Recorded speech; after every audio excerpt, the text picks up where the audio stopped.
네, 그러면 전국에서 처음으로 문을 연 생활치료센터로 가보겠습니다.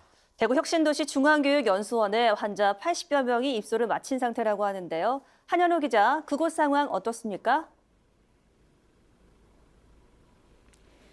네, 대구 혁신도시 중앙교육연수원입니다. 이곳에는 입소를 마친 환자 90여 명이 차분한 분위기 속에서 안정과 휴식을 취하고 있습니다.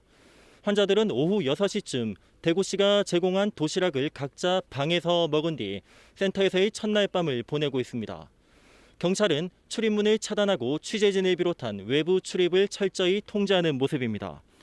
환자 대부분 급하게 이곳으로 들어와서인지 민원도 이어지고 있는데요. 면도기를 제공해달라는 남성부터 가족에게 여벌의 옷을 받아달라는 등 주로 생필품 지원에 대한 민원이 많았습니다.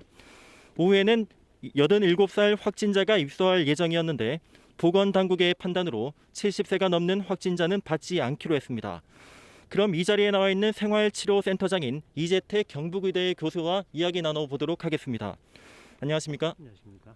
네, 증상이 없거나 경증인 환자들이 대부분일 텐데요. 증상에 따른 치료와 관리는 어떻게 이루어지나요? 네, 말씀대로 경증 환자들이기 때문에 대부분은 치료가 필요 없는 환자들입니다. 그러나 오후에 입소하는 자가 격리 중인 환자들이 많기 때문에 증상을 분류하는 것이 경증이 확실한가 그것을 신경을 많이 쓰고 있고요. 중증도 이상이 되면은 경북대학병원이나 대구의 거점 병원으로 이송할 예정입니다. 네, 말씀하셨지만 환자 상태가 갑자기 나빠졌다. 그에 따른 매뉴얼은 어떻게 되는지요? 예, 앞에서 드린 말씀과 같습니다만 대부분 다 경증 환자이기 때문에 모니터링이 가장 중요한 것 같습니다. 지금 이동식 산소 포화 측정기를 가지고 호흡 곤란이 있는 분들은 주기적으로 체크를 하고 있고요. 활력 사인, 혈압이나 체온이나 이런 것들이 급격한 변동이 있으면은 즉시 후송할 예정으로 있습니다. 대부분은 증상이 없어서 그런 걱정은 없을 거로 생각합니다. 네. 네, 또 의료진은 물론이고요. 그 환자를 이송하는 소방관들의 감염도 좀 우려되는 상황인데 이에 대한 대책은 어떠신가요? 예, 가장 중요한 관점들입니다. 아산이나 진천에 있는 분들은 건강한 사람들을 격리하는 것들이고 이것은 진단된 환자들이기 때문에 의료진과 그다음 후송에 관련되는 소방관이나 행정 지원 체계에 있는 분들을 보호하는 것들이 가장 중요합니다. 그래서 레벨 D 이상의 굉장히 엄격한 방호복을 입고 주기적으로 소독과 교육을 실시하고 있으면서 외부 차단도 철저하게 하고 있습니다. 네, 의료 인력이라든지 장비 이런 부분에 대해서 향후 좀 개선돼야 된다. 필요한 부분은 어떻게 될까요?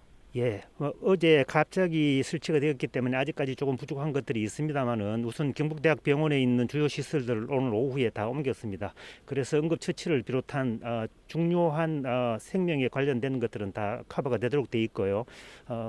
그다음 환자들이 개별적으로 치료해야 될 것들, 약물 복용 같은 것들은 우리가 병원과 연결해서 그분들이 평소 지병으로 치료하던 것들이 들러서 고통을 받지 않도록 할 예정입니다. 예. 네, 오늘 말씀 감사합니다. 감사합니다. 네, 현재까지 입소한 확진자 가운데 별다른 이상 증세를 호소하는 사람은 아직까지 없는 것으로 나타났습니다. 환자들의 각 방에는 라면과 세면도구 등 생활용품을 비롯해 냉장고와 TV 등도 모두 비치되어 있는데요. 대구시와 환경부는 매일 확진자로부터 발생하는 폐기물 전량을 격리 의료 폐기물로 당일 소각 처리해 감염을 예방한다는 방침입니다.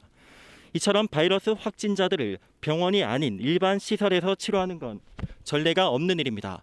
한 번도 겪어보지 않은 치료 체계의 전환으로 이곳 생활치료센터가 첫 시험대에 오른 겁니다.